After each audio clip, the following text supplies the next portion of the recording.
दोस्तों, इस वीडियो में हम स्टोरी एक्सप्लेन करने वाले हैं शॉर्टकट मूवी की, जो साल 2020 में रिलीज़ हुई थी। मूवी की शुरुआत में हम देखते हैं एक लड़के को जिसका नाम है जूलियो, और वो जंगल में भाग रहा है, मानो उसका कोई पीछा कर रहा हो। भागते भागते वो थक कर एक जगह गिर जाता है और रोने लगता है, एंड इसके बाद सीन चेंज हो जाता है। अगले सीन में हम देखते हैं एक स्कूल बस को जो कुछ स्टूडेंट्स के साथ फील्ड विजिट पर जा रही थी, जिसमें नोलन, रेजी, कार्ल, क्वीनी और बेस शामिल थे। साथ ही उस बस का ड्राइवर जोसेफ उन बच्चों को ले जा रहा था। वो एक सुनसान रास्ते से जंगल के बीच में से सफ़र कर रहे थे। सभी बच्चे बस में हंसी मजाक करते हुए आगे बढ़ रहे थे। तभी रेडियो पर न्यूज़ आती है कि आज रात फुल लूनर इक्लिप्स होने वाला है, एंड इसके बाद ऐसा इक्लिप्स 20 साल बाद ही होगा। जोसेफ फुल लूनर इक्लिप्स देखने के लिए काफ़ी एक्साइटेड होता है, बट जब वो इन यंगस्टर्स से इसके बारे में पूछता है तब वो इतना इंटरेस्ट नहीं दिखाते। जंगल में थोड़ा और अंदर जाने पर जोसेफ को गाड़ी रोकनी पड़ती है, बिकॉज रास्ते के बीच में पेड़ पड़ा है। वहाँ पर एक क्रेन भी खड़ी है, बट कोई दिख नहीं रहा। इतना अंदर आने के बाद जोसेफ वापस जाना नहीं चाहता था। तब वो एक दूसरा रास्ता अपनाता है, एक शॉर्टकट, जो एक कन्वेंशनल रास्ता तो नहीं था, बट उस वक्त उसके पास और कोई ऑप्शन नहीं था। जोसेफ उसी रास्ते पर गाड़ी मोड़ लेता है, बट इनमें से कोई ये नोटिस नहीं करता कि उसी रास्ते के पास एक लाश पड़ी है। ये जब इस रास्ते पर एंट्री लेते हैं तब इन्हें सामने घना कोहरा दिखाई देता है और जंगल भी घना होता जाता है, मानो दिन में अंधेरा छा रहा है। और हमें इस रास्ते के आसपास कुछ जानवरों के कंकाल दिखाई देते हैं। कुछ दूर जाकर जोसेफ को गाड़ी फिर से रोकनी पड़ती है, बिकॉज उस रास्ते के बीच में एक जानवर मरा पड़ा था। तब जोसेफ बच्चों को गाड़ी में रुकने को कहता है और वो बाहर उस जानवर को हटाने के लिए जाता है। बट जब वो गाड़ी में वापस आता है, वो अकेला नहीं होता। उसके साथ कोई और भी था जो जोसेफ को अपनी गन पॉइंट पर लेके आया था, जिसका नाम था पेड्रो, जो एक साइको किलर है। वो जेल तोड़कर भागा है और पुलिस से बचने के लिए इस जंगल में आकर छुपा था। सभी बच्चे उस सीरियल किलर को देखकर डर जाते हैं। जोसेफ भी उसे शांत रखने के लिए उसके कहे अनुसार ड्राइव करने लगता है और गाड़ी एक टनल में एंट्री करती है। तब तक शाम हो चुकी थी और बस के अंदर इतना टेंशन वाला माहौल था। इस सब के चक्कर में कोई ये नोटिस नहीं करता कि टनल के आगे एक साइन बोर्ड लगा है, जिस पर लिखा है कि ये एक मिलिट्री जोन है और आम लोगों का अंदर आना मना है। टनल में एंट्री करने के कुछ देर बाद ये बस बंद पड़ जाती है। पेड्रो क्वीनी को गन पॉइंट पर लेके जोसेफ को फोर्स करता है गाड़ी को ठीक करने के लिए। जोसेफ अपनी तरफ से कोशिश तो करता है, बट गाड़ी को क्या हुआ है उसे समझ नहीं आता। तभी उस टनल में उन्हें कुछ आवाज़ सुनाई देती है, जैसे उनके अलावा भी इस टनल में कोई और मौजूद है। तभी अचानक टनल की लाइट्स चली जाती है। तब जोसेफ अपनी टॉर्च से लाइट जलाकर सामने देखता है। उस वक्त रास्ते के बीचों बीच एक काले कपड़े पहने कोई चीज़ उन्हें दिखाई देती है। तब पेड्रो क्वीनी को गन पॉइंट पर रख के जोसेफ को फोर्स करता है वो जाके देखे कि वो क्या चीज़ है। क्वीनी की जान बचाने के लिए जोसेफ उसकी बात मान जाता है और वो आगे बढ़ता है।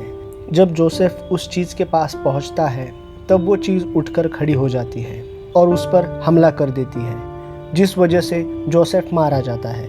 अंधेरा होने की वजह से किसी को साफ साफ दिखाई नहीं देता, बट जोसेफ की चिल्लाने की आवाज़ सुन के सब बच्चे डर जाते हैं, स्पेशली पेड्रो। वो अभी के अभी यहाँ से निकलना चाहता था, बट उसे रियलाइज़ होता है चाबी तो जोसेफ के पास है। पेड्रो की हिम्मत नहीं होती चाबी लाने की। तब वो इन बच्चों को फोर्स करता है चाबी लाने के लिए। फाइनली बेस जाती है चाबी लेने के लिए। जोसेफ की लाश देखकर वो बहुत ज़्यादा घबरा जाती है।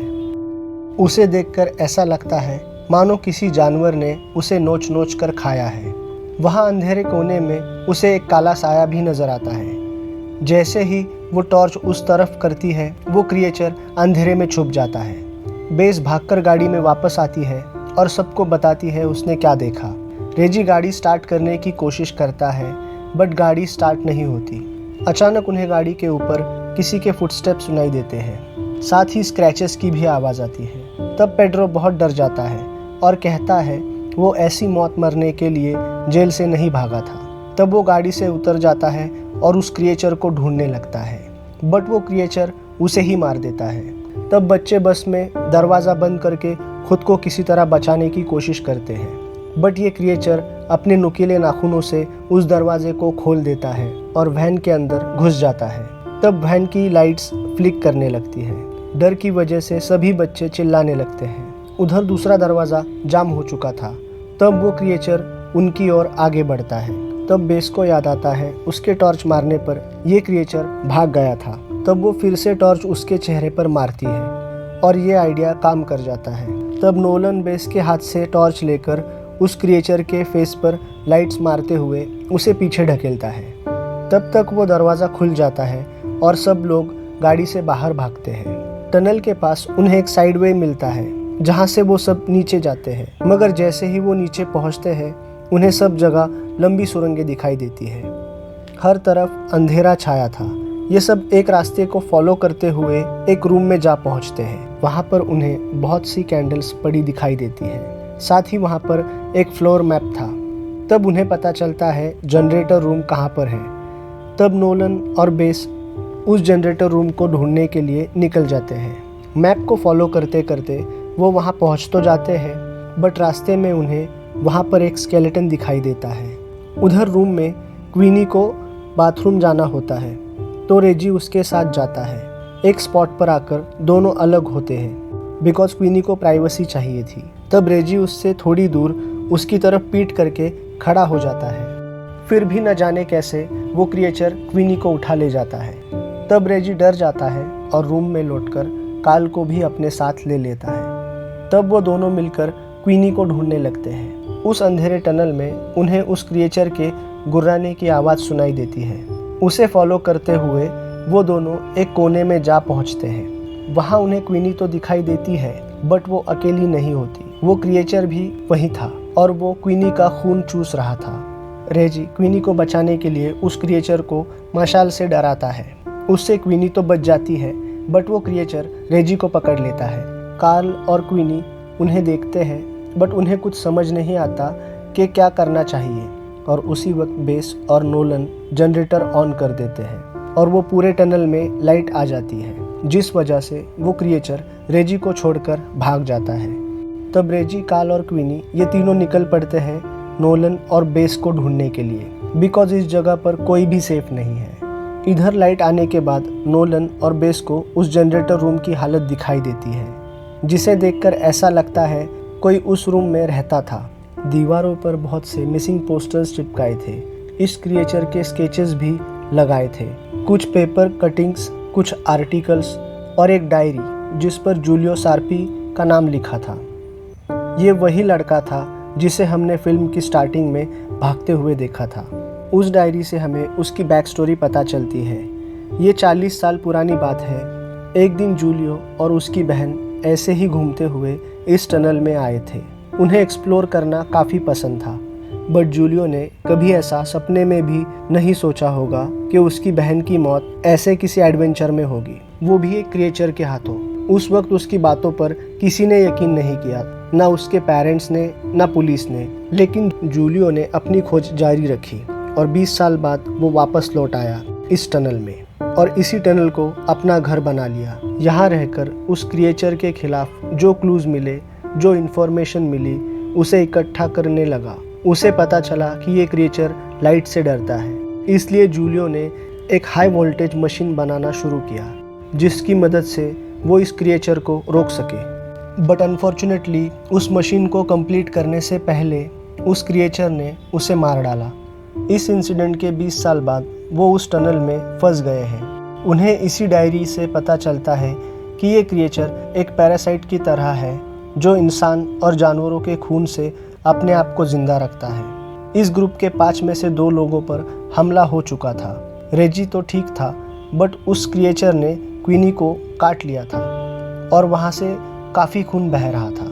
पहले ये 5 यहाँ से बाहर निकलने की कोशिश कर रहे थे, बट डायरी मिलने के बाद और क्रिएचर के बारे में इतनी जानकारी पता चलने के बाद उन्हें फील होता है उन्हें जूलियो का अधूरा काम पूरा करना चाहिए, वरना ये क्रिएचर यहाँ इस टनल से बाहर आया तो न जाने कितने लोगों को मारेगा। ये सोचकर वो लोग प्लान बनाने में लग जाते हैं। जूलियो की डायरी का रेफरेंस लेके वो जूलियो की बनाई मशीन ढूंढ निकालते हैं और बाकी के कंपोनेंट्स जोड़ देते हैं और उसके बाद ये मशीन काम करने लगी थी।